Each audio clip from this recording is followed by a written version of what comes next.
Phantom Lady and Doll Man number 3, written by Justin Gray and Jimmy Palmiotti, art by Cat Staggs. So last issue, they were going after some mobsters and whatnot, and they ended up coming up against a woman named Funerella, who didn't really do anything. This issue, we see pretty much just a super extended fight scene of them against Funerella, and we see that her power is to decay things. Like, she goes up to a shipping container made of metal and makes it rust. So, yeah, that's her thing. So they like, okay, she seems like kind of a big hitter. Let's take this whole group of mobsters we've got thrown up and just throw them out into the ocean so they're not really a problem.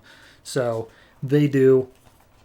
And then they look on Funerella, and I don't actually know if there were people inside this thing to begin with. I assume so, but regardless, she rots through this metal shipping container, and inside come out a whole bunch of zombie people.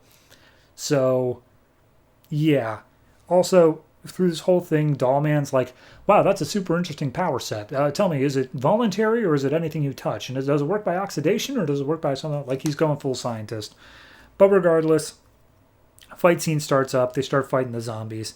Phantom Lady cuts a bunch of them at the legs. Dollman attacks one with his jetpack at full blast to set it on fire, and then they start like shooting them in the head because clearly that's the rules of zombies.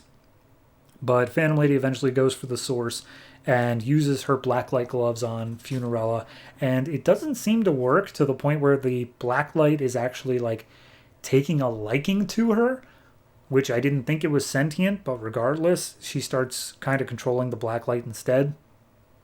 And then Dollman comes up with his little mini guns, takes a few shots of Funerella in the head, but doesn't seem to work. She's actually impervious to that. Funerella launches at Phantom Lady. She goes into her phantom state, just phases right through. Doesn't stay in it though, because then a zombie comes up and nearly gets bites off on her, which, again, I don't know by these rules if a bite from a zombie transforms you or whatever, but regardless, at this point, Funerella comments that, I'm just going to quote her here, "You people really need to work on your banter. Hire a freelance writer to go over your lines."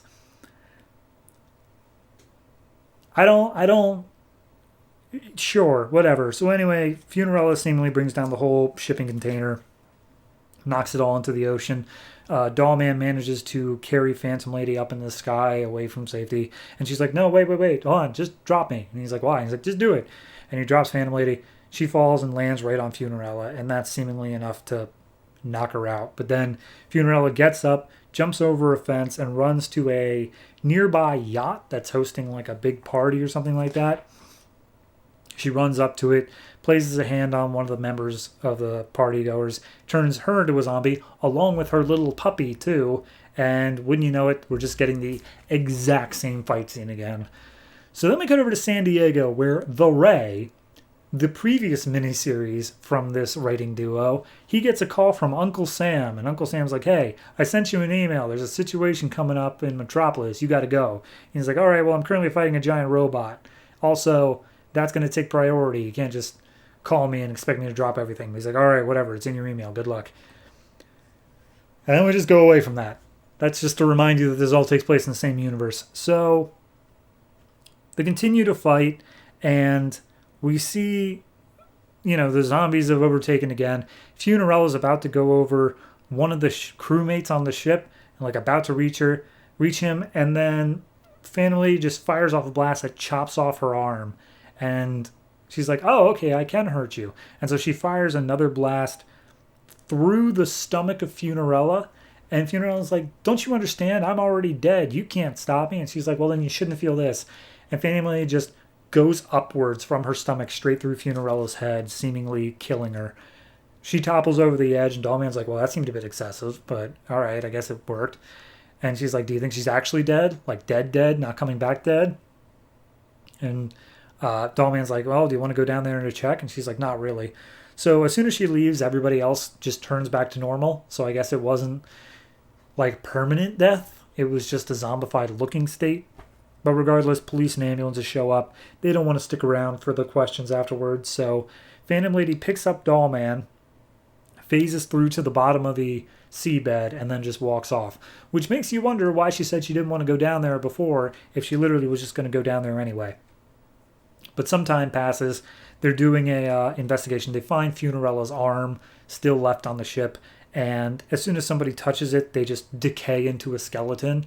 And just like, oh, geez, nobody touched that arm. But then the arm starts rolling towards a group of police officers and EMTs, and they're like, oh, be advised, we have something going on. It's like Iron Gianting its way over here.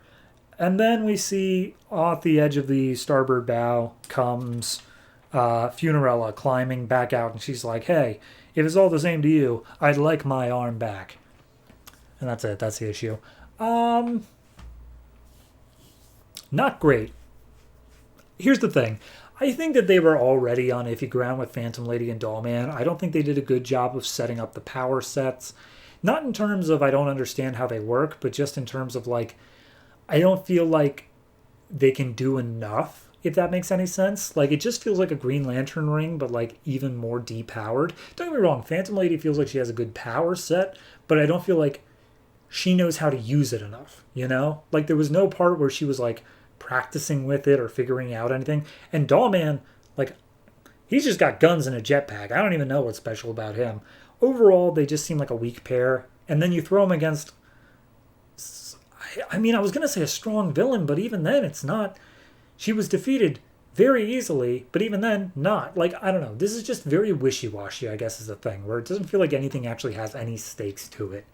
So overall, I got to give this one like a 5.5. And the only reason it's above that middle mark is because I think the art generally works. I think that it looks fine. But writing-wise, it just feels so... who cares, you know? Like, none of this matters. To the point where we had a cutaway to a different hero halfway through, and that hero was like, I'll get over there eventually. And then he just didn't show up by the end of it. Like, I don't know, it just felt zero stakes throughout the whole thing. Very weak.